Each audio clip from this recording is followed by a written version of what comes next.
Hey, Mark Shepard, honesthypnosis.com, and I want to talk a little bit today. About the one thing. I want to keep kind of talking about this one thing. I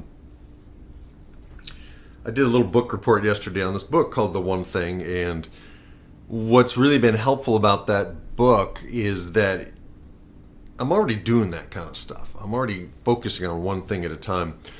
But last night I had the opportunity to do some painting. I haven't done that in a while. I had a Saturday evening that suddenly opened up that had been kind of scheduled, and I was like, whoa, what am I going to do?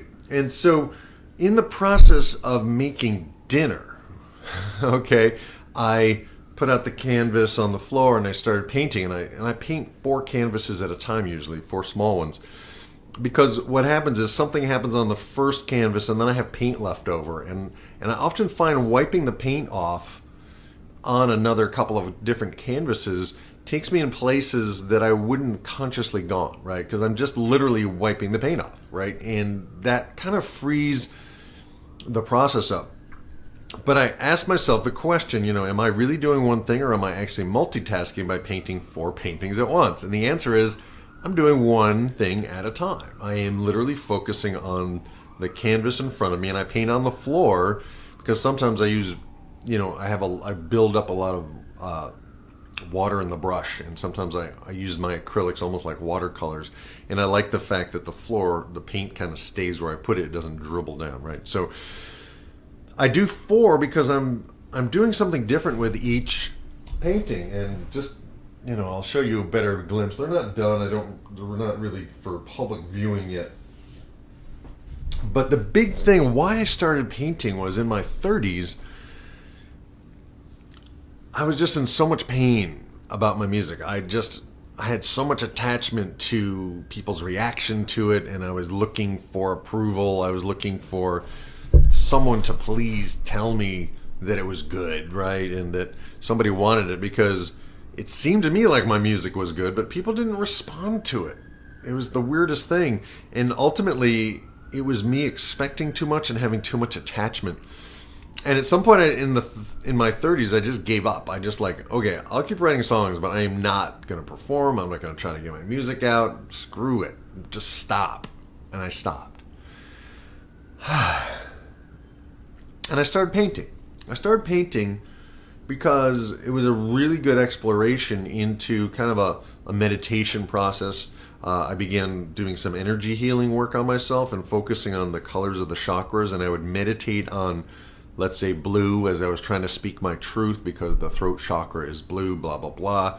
And I would just really free myself up to paint what I wanted to do. Like when I was a kindergartner or a preschooler, I painted the way I paint now. I mean, I just mixed colors. I just made swirls and patterns and colors. And I remember getting some kind of shit from grown-ups, like, oh, why don't you draw a scene? Why don't you draw a house? Why don't you draw a tree? I was like, because it's a storm. Right? As a little kid, I didn't care. Little kids don't care, by the way. All this caring shit comes later as we look for approval. But little kids are like, you ask a kindergartner, are you a great artist? And a kindergartner will go, yeah, I'm a great artist. And you ask a kindergartner, are you a great athlete? Mm-hmm. Right? Are you a great singer? Mm-hmm. Right? Kindergartners have not yet learned that, we don't approve of people saying that they're good, right?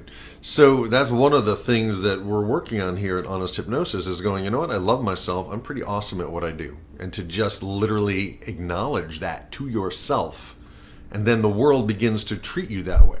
But that's a subject for another day. So the painting for me was like, I didn't have to perform it. And people could look at it or not, or I could just put it up in my attic. It satisfied the creative process, and I realized that I had to unhook myself from people's approval. And it took quite a while, but when I paint, I don't care if anybody likes it. I really don't. I paint for my own pleasure, and I paint until I like looking at a painting. and then when I'm done, I let it dry and I put it in a closet, right? Every year or so, I have a little art sale and people come by, and I'll sell a couple, and I really don't care. It's really kind of fun. It's very freeing. It's very releasing. But the other week, someone at Unity Church, where I'm about to go to rehearse, it's Sunday morning right now, came up to me and said, Mark, I got to tell you, that painting I bought from you, I literally use it every day in my meditation. I kind of look at it and I see different things in it, and it's very helpful for me, and I want to thank you for selling me your painting. I'm like, whoa, I like that. So anyway, to get back to the one thing that I talked about yesterday, as I set up my canvas, and I set up the 4 canvases on the floor, and I started painting. And by the way, the canvas that I paint on, for me, is just as much a part of my art as anything else. I like the random colors. We're going to pause here because there's a siren coming by. All right, so the siren's gone. So I was asking myself, am I doing the one thing or am I multitasking? But I was actually doing one thing. I was focusing on one painting at a time. And then when I was kind of done on one canvas, I always have paint left on the brush. And I don't mix the colors before I go to the canvas. I mix the colors right on the canvas. That, for me, is what gives me pleasure. I like mixing the colors on the canvas and seeing. It's almost a recording of my movements, and the energy of each canvas tends to be different. So I would just move on to the next canvas and do whatever I could do with the paint that was left in that brush, and then so on and so forth, so that the 4 very distinct canvases begin to show up, and I will then stop. So I would paint some, and then I would go, and I was cooking out last night, so I would go and start the charcoal fire, and then I'd come back and paint some more, and then I'd go and tend to the fire, and then I'd paint some more, and then I made a salad, and then I'd paint some more, and then I began to grill my steak, and then I would come back in and paint some more. And so I got a number of things done. I didn't do one thing for a whole period of time, but I did one thing at a time, and each thing I did, I focused on. Does that make sense? So essentially, in Honest Hypnosis, we go through our days, and we are constantly hypnotizing ourselves to think certain things, to believe certain things, to act in certain ways, to interpret what other people do in certain ways. And so today, your takeaway is to just, moment by moment, focus on your one thing. Moment by moment. Do one thing at a time. And normally, I will read and eat at the same time. Yesterday, I did a conscious practice of just either reading or eating, right?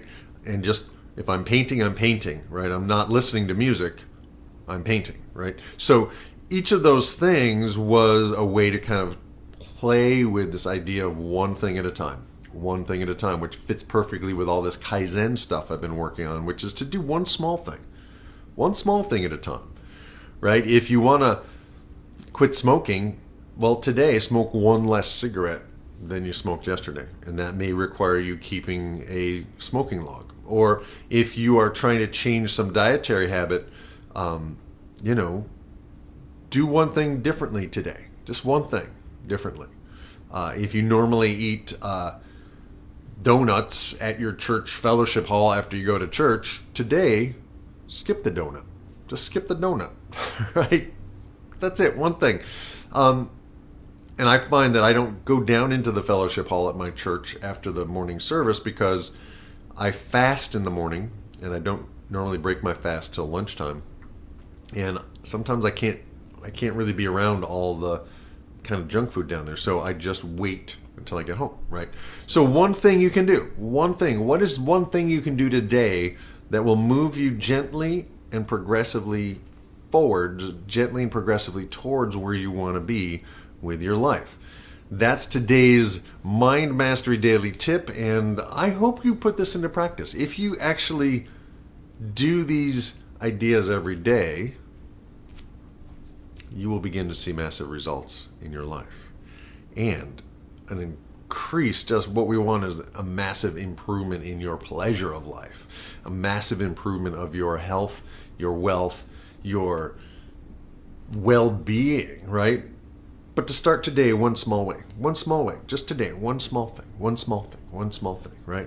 What's the one thing that I need to do now? What's the one thing that I need to do now, that I want to do now, that I can do now? What's the one thing that if I focused on it right now would make everything else kind of flow, everything else a little easier, everything else a little more pleasurable, and maybe even save me time and energy, save me spinning my wheels? What's the one thing? What's the one thing? What's the one thing?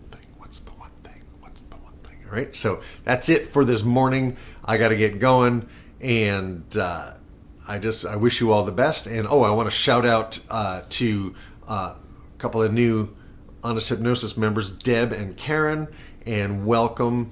And I've also heard from some really good folks about what's going on with them, and I'm working on, adjusting some of my courses.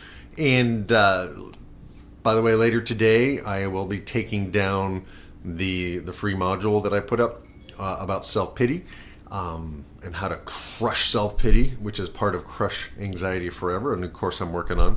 So I love Sundays. It's kind of like my Fridays, but I love Mondays too, and we're getting ready for that. And so have a great day.